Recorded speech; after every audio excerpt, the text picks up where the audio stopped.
Hey there, halflings! Thanks for joining me. This is Alyssa, and I'm going to begin reading today for you the book number 5 of Animal Arc Pet series. This one is called Mouse Magic, so without waiting more, let's dive in. Chapter 1 The Wizard of Welford. Mandy Hope ran down the road toward the low stone cottage where she lived. As she banged the garden gate shut behind her, the wooden sign above it swung in the breeze. Mandy looked up at the sign. It said Animal Arc. She smiled. It was a great name for a vet's practice. Mandy's face was flushed with excitement. She shook her short, fair hair out of her eyes and ran on down the garden path. She burst through the front door and into the house. "Mom!" she yelled, dumping her school bag on the floor of the hall. "Mom, guess what?" Dr. Emily Hope came out of the door that led into the clinic at the end of the hall. There was another woman behind her. "Hello, Jean," Mandy said. Jean Knox was the receptionist for Animal Arc. "Somebody's in a rush," Jean said, smiling.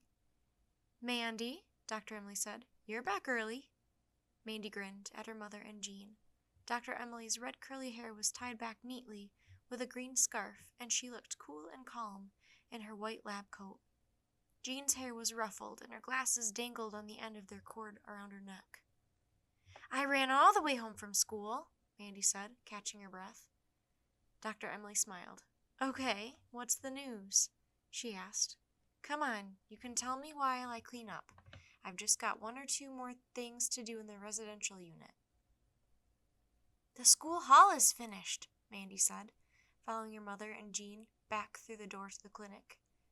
Dr. Emily led the way to the residential unit. Mandy's parents were both vets in the little village of Welford. The residential unit was where animals were kept if they were too sick to go home. "The school hall?" asked Dr. Emily. "Is that what all the excitement is about?" Mandy shook her head. "It isn't just that," she said. "Mrs. Garvey says we can put on a play to celebrate, like a special opening ceremony. We started the auditions today." Mrs. Garvey was the principal of Welford Elementary School. "That sounds exciting," said Dr. Emily. The telephone rang in the reception room. "Don't tell all the news before I get back," called Jean as she went to answer it. Mandy watched as her mother unhooked one of the rows of cages that lined the residential unit and brought out over a tiny kitten.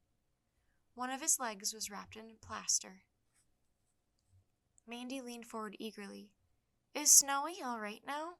she asked anxiously. Dr. Emily nodded. "He will be fine in a few days," she said. She tapped the kitten lightly on the nose. "And let's hope he won't go climbing trees again until he's a lot older." "And be able to get back down," Mandy said, smiling. "Susan will be pleased." Snowy belonged to Susan Davis.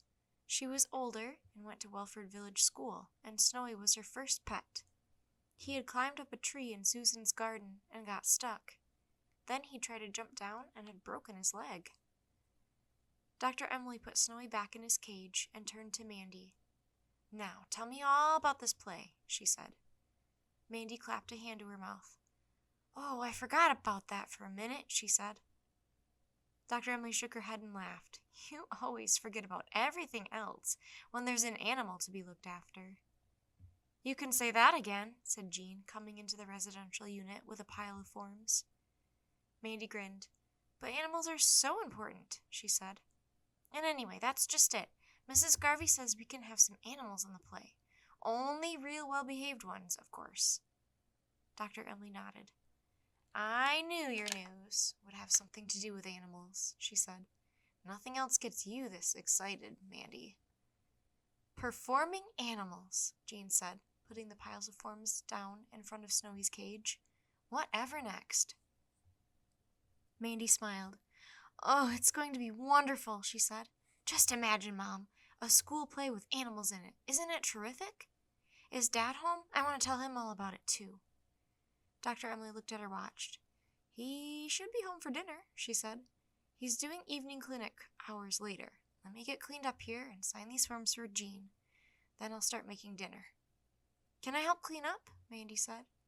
Mandy loved helping out in the residential unit, even if it was just cleaning the counters. Her parents wouldn't let her actually help with the animals yet. She had to wait until she was 12, 3 whole years. Dr. Emily handed her a bottle of disinfectant and a disposable cloth. Don't forget the corners, she said. That's where the germs are. I won't, said Mandy, already starting work. She scooped up a pile of forms from in front of Snowy's cage. The little kitten had one paw through the bars and was steadily edging the papers off the counter. Something tells me that kitten is going to be quite a handful when he grows up, said Dr. Emily, laughing. You'd better give those to me, Mandy. By the time Mandy had cleaned up all the counters and talked to all the animals, Dr. Emily had finished giving medicine to the animals and signed all the forms. Oh, said Mandy, I forgot. James is coming for dinner. Is that all right? He's got some extra special news about the play. Dr. Emily smiled. James is always welcome, she said. You go and get changed. I'll just file these and then get going, said Jean, collecting the forms. Put my name down for a ticket for the play, Mandy. I will, Mandy promised. I'll get you a seat in the very front row. Mandy changed into jeans and a t-shirt quickly. She heard her father's deep voice as she came downstairs into the kitchen. Look who I found outside, said Dr. Adam Hope, his dark eyes twinkling. James, said Mandy, looking at the boy standing beside her dad. He had floppy brown hair and glasses that were halfway down his nose. A young black Labrador fidgeted beside him. James Hunter was a year younger than Mandy. He was her best friend. His Labrador gave a short bark and launched himself at Mandy on his long, gangly legs. Mandy giggled and rubbed his ears. Oh, Blackie, she said, have you come for dinner too? James blushed. I tried to make him stay at home, he said. That's all right, Dr. Adams said, laughing. After all, this is Animal Ark. As if we wouldn't want to see Blackie, Mandy said. Come on, James, let's set the table. Then we can tell all our news. Salad tonight, Dr. Emily said, going to the refrigerator. Mandy and James set the big pine table that was in the middle of the kitchen, while Dr. Emily took bowls of salad, hard-boiled eggs, and quiche from the refrigerator. That looks good, said Dr. Adam, as they all sat down. Now, what's the snooze? James and Mandy began to speak at once, and Dr. Adam held up his hand. One at a time, he said. Mandy started to tell her dad all about the school hall and the play.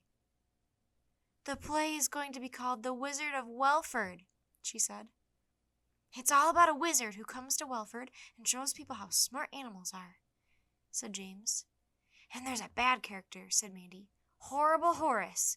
Andrew Pearson is going to play him because he's the tallest boy in school.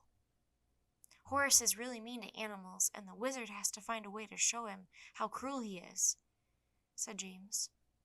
Only we haven't got that part right yet, Mandy said. We've been working on the story all day at school, James said.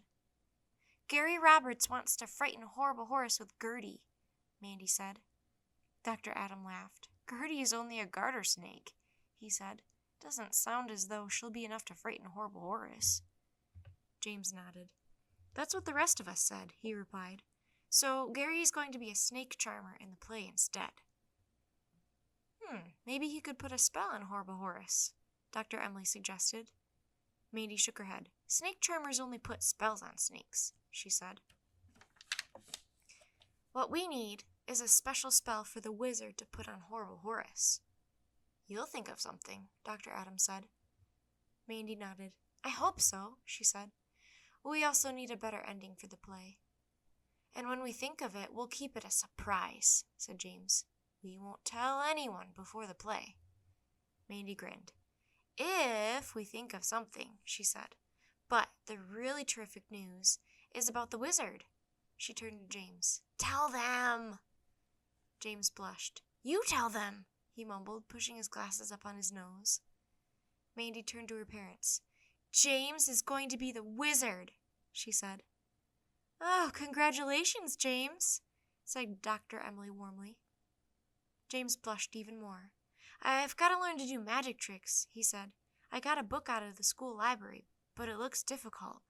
I'll need to practice really hard. Did Mandy tell you she's got a part too?" "Oops," said Mandy to her parents. "I was so busy telling you about the animals that I forgot. I'm the wizard's apprentice." "Very nice, Mandy," Dr. Emily said. "I'm sure you and James will make a great team." "The Wizard of Welford," Dr. Adams said. "Maybe you can put a spell on Blackie." Mandy and James looked at the black Labrador. Blackie was lying on the corner of the kitchen, quietly chewing one of Dr. Adams' slippers. "Blackie!" James yelled, making a dive for him. "Uh-oh," said Mandy. "If Blackie is quiet, it always means he's up to something." Blackie looked up and put his head to one side. The slipper dangled from his mouth. His big dark eyes looked innocent. Dr. Emily laughed. "I think it would take more than a wizard to train Blackie," she said. James got the slipper away from Blackie and held it up. "It's all chewed up, Dr. Adam," he said. "It's about time Mandy's dad got a new pair of slippers anyway," Dr. Emily said. "I've been trying to get rid of those things for ages. You've done me a big favor, James. In fact, it's magic." "You see," said Mandy, "it's working already. James really is a wizard."